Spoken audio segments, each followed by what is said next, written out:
Hello students. Last time हमने inverse trigonometric functions की domain and range की थी।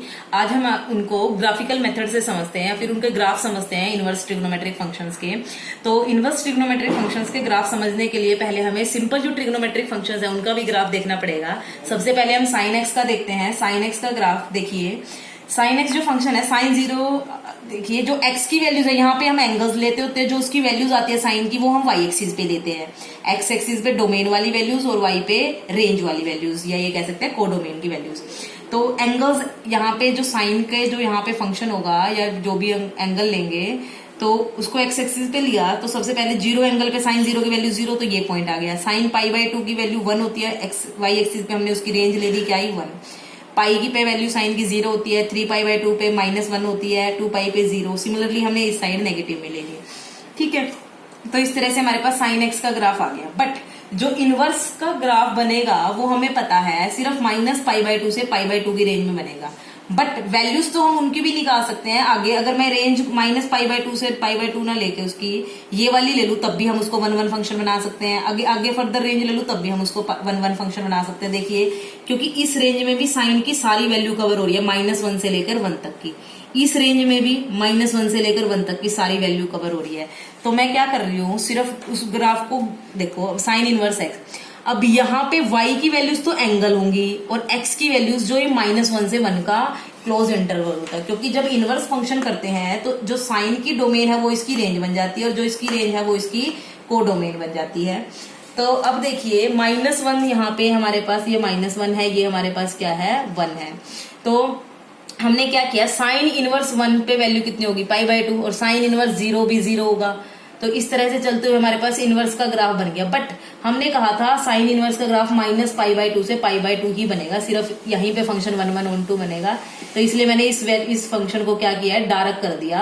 तो इतना अगर मैं इसको साफ कर दूं तो सिर्फ इतना ही एक टाइम पे ग्राफ लेना पड़ेगा हमें इनवर्स फंक्शन का, क्योंकि सिर्फ इसी रेंज में एक टाइम के लिए फंक्शन 1 1 और 1 2 बनेगा। तो इसी रेंज में हम क्या डिफाइन कर सकते हैं उसका इनवर्स। तो मैंने ये साफ क्यों किया है क्लीन, क्योंकि हमारा जो फंक्शन है साइन एक्स वो 1 1 और 1 2 सिर्फ -π/2 से π/2 की रेंज में बनता है और -π/2 से π/2 की रेंज में ही एक टाइम में हम साइन का इनवर्स फाइंड आउट कर सकते हैं।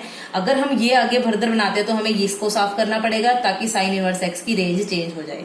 तो मेनली हम प्रिंसिपल वैल्यू ब्रांच ही लेते हैं, मैंने कल भी आपको बताया था। तो इसलिए हम ये वाला ग्राफ लेंगे, सिर्फ इतना। अब देखिए कोस एक्स का ग्राफ क्या है हमारे पास। कोस 0 1 होता है, तो ये हमारे पास 0 पे वैल्यू 1। यहाँ पे हम एंगल्स लेंगे, यहाँ कोस की वैल्यूज लेंगे। कोस π/2 0 होता है, तो ये पॉइंट यहाँ आ गया। कोस पाई -1 होता है, कोस 3 π/2 अगेन 0 होता है, कोस 2 पाई अगेन 1 होता है। तो इस तरह से हमने इसी तरह नेगेटिव एंगल्स पे कोस का ग्राफ बना दिया। अब हमें पता है जो कोस इनवर्स एक्स है, वैसे तो कोस फंक्शन 1 1 1 2 नहीं है, क्योंकि वाई एक्सिस पे अगर देखें तो पूरी रियल लाइन पे वैल्यू नहीं आ रही, सिर्फ -1 से लेकर 1 तक ही। ये -1 है, ये 1 है, तो यहाँ तक ही वैल्यूज आ रही है। तो हमने क्या किया था, डोमेन और रेंज को रेस्ट्रिक्ट कर दिया था।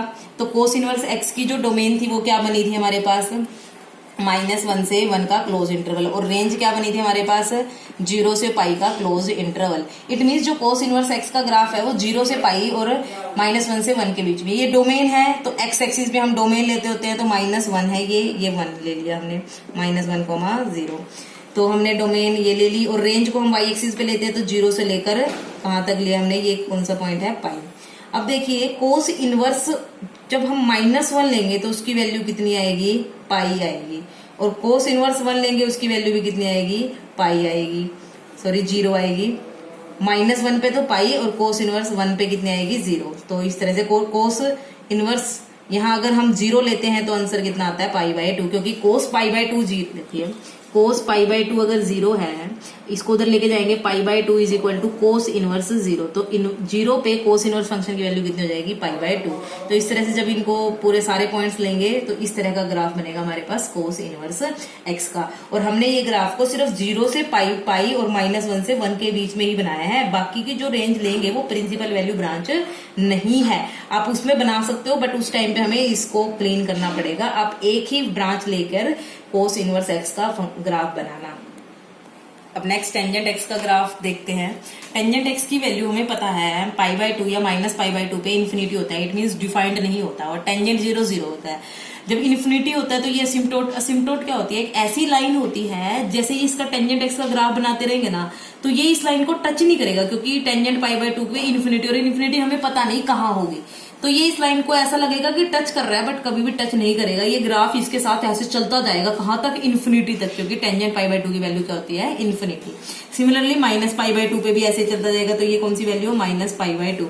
तो इस तरह से ये असिम्प्टोट का काम करेगी लाइन, कि ये लाइन ग्राफ के साथ चलती जाएगी इन्फिनिटी तक, बट इसको टच इंटरसेक्ट नहीं करेगी, ना टच करेगी। अब इनवर्स फंक्शन का हमें रेंज और डोमेन चेंज हो जाती है। टेंजेंट की जो रेंज होती है वो पूरी रियल लाइन होती है, और जो डोमेन होती है वो क्या होती थी, माइनस पाई बाय 2 से पाई बाय 2 का ओपन इंटरवल। इसमें क्या हो जाएगा, इनवर्स उल्टा हो जाएगा, इसमें ये क्या बन जाएगी, डोमेन, और ये क्या, सॉरी, ये डोमेन बन जाएगी, ये रेंज बन जाएगी। अब डोमेन हमेशा एक्स एक्सिस पे ली जाती है, तो माइनस पूरी की पूरी real line, minus infinity to infinity पूरी वैल्यू, और जो हमारी रेंज है इसमें माइनस पाई बाय 2 से पाई बाय 2। तो इस तरह से ग्राफ बनेगा। वैल्यू लोगे, जैसे टेंजेंट इनवर्स 1 लोगे, हमें पता है टेंजेंट की 1 वैल्यू पाई बाय 4 पे होती है, तो टेंजेंट इनवर्स 1 कितना हो जाएगा, पाई बाय 4। तो टेंजेंट 1 कहाँ पे है हमारे पास, कहीं यहां से मिलेगा 1 जो भी है, तो यहाँ पे इसकी वैल्यू कितनी हो जाएगी, पाई बाय 4 ऐसे चलती जाएगी। ये यहाँ पे असिम्प्टोट का काम कौन करेगी, ये वाली लाइन असिम्प्टोट का काम करेगी, ये ग्राफ को टच नहीं करेगी बट इसके साथ इन्फिनिटी तक चलती जाएगी। सिमिलरली हमारे पास कोसिकेंट एक्स की बात करें तो कोसिकेंट एक्स की डोमेन क्या होती थी, कहाँ कहाँ डिफाइन होता था ये,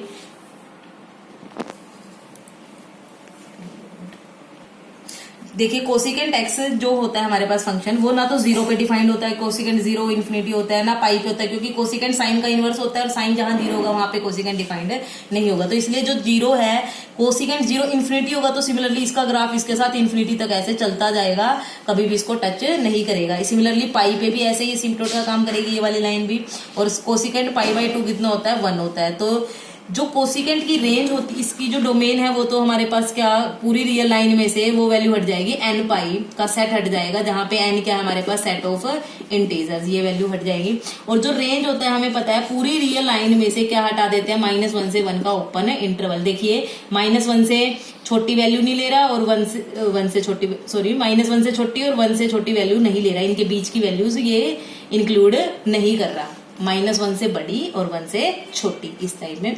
तो पूरी रियल लाइन में से इसको हटा देंगे, -1 भी ले रहा है, 1 भी ले रहा है, तो इस तरह से कटोरी जैसा ग्राफ बनता है इसका। लेकिन जब हमें इसको 1 1 on 2 बनाना है फंक्शन, तो हम इसकी रेंज को रेस्ट्रिक्ट कर देते हैं। कोसिकेंट की रेंज क्या लेते हैं हम, माइनस पाई बाय 2 से पाई बाय 2 का क्लोज इंटरवल लेते हैं, बट उसमें से 0 को क्या कर देते हैं, हटा देते हैं। देखिए अब यहाँ पे कोसिकेंट इनवर्स के लिए माइनस पाई बाय 2 से पाई बाय 2, लेकिन 0 को हटाया क्यों है, क्योंकि ये लाइन किसका काम करेगी, कोसिकेंट इनवर्स के लिए असिम्प्टोट का काम करेगी। कोसिकेंट इनवर्स जो 0 होगा that will be not defined, तो इसलिए इसके साथ ऐसे चलती जाएगी ये ग्राफ। अब नेक्स्ट ग्राफ देखिए सीकेंट एक्स का। हमें पता है सीकेंट एक्स पाई बाय 2 पे डिफाइंड नहीं होता, माइनस पाई बाय 2 मतलब पाई बाय 2 के जितने भी ओड इंटीग्रल मल्टीपल्स है वहां डिफाइंड नहीं होता। तो वो जहां पे डिफाइंड नहीं होने का मतलब इनफाइनाइट वैल्यू लेगा, तो ये लाइन इनके लिए क्या करेगी, असिम्प्टोट का काम करेगी। It mean sine secant pi by 2 जब लेंगे तो इन्फिनिटी वैल्यू आएगी, और हमें पता नहीं वो ग्राफ में कहाँ आएगी, तो ये ऐसे चलता जाएगा इस लाइन के साथ graph. Similarly minus pi by 2 पे ऐसे ही 3 पाई बाय 2, -3 पाई बाय 2, क्योंकि ये भी पाई बाय 2 के ओड इंटीग्रल मल्टीपल हैं। अब जब इनवर्स करेंगे तो हमें सिर्फ 1 1 और 1 2 बनता है जिस रेंज में, जिस डोमेन में, तो वही हमें क्या लेनी है, उसकी रेंज और डोमेन। तो यहाँ पे हमें पता है जो सीकेंट इनवर्स एक्स है उसका चेंज हो जाता है, जो इसकी रेंज होती है वो इसकी डोमेन बन जाती है। तो इसकी डोमेन क्या होगी, पूरी रियल लाइन में से -1 से 1 का जो ओपन इंटरवल है उसको हटा दिया। देखिए इसके बीच में कोई वैल्यू नहीं है इनवर्स फंक्शन की, और जो इसकी हमारे पास रेंज आती है वो 0 से पाई का क्लोज इंटरवल, बट उसमें से हम इसको किसको, पाई बाय 2 को हटा देते हैं, क्योंकि हमें पता है सीकेंट इनवर्स 0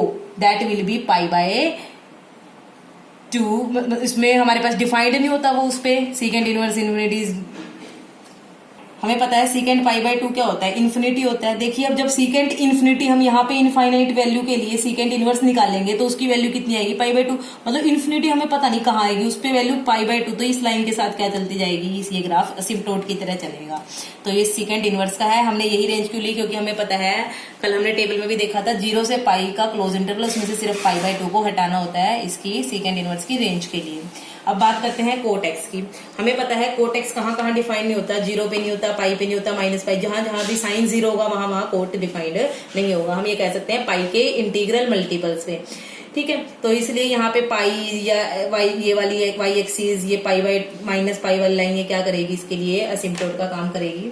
और कोट इनवर्स एक्स की अगर बात करें, हमें पता है जो इसकी कोट एक्स की अगर रेंज की बात करें तो वो क्या होती है, पूरी की पूरी रियल लाइन। तो कोट इनवर्स की ये क्या बन जाएगी, डोमेन बन जाएगी। और डोमेन मतलब पूरी की पूरी रियल लाइन पे कोट इनवर्स कुछ ना कुछ वैल्यू लेगा। अब बात करते हैं cot inverse infinity. Cot inverse infinity कहाँ बनेगा, पाई पे। और कहाँ बन सकता है, और 0 पे। माइनस इन्फिनिटी पाई पे बनेगा और इन्फिनिटी किस पे बनेगा, 0 पे। तो इसलिए ये लाइन और ये लाइन इसके लिए किसका काम करेगी, असिम्प्टोट का काम करेगी। तो इस तरह से आप ग्राफिकल मेथड से भी जो इनवर्स ट्रिग्नोमेट्रिक फंक्शन है उनकी वैल्यूज को याद रख सकते हैं। साथ में आपको टेबल भी बताई गई थी, उसमें से भी याद रखना। वेरी वेरी इंपॉर्टेंट है ये ग्राफ, इनको समझ लेना। दोबारा देख लेना वीडियो, अगर समझ ना आए तो पॉज करके। Thank you.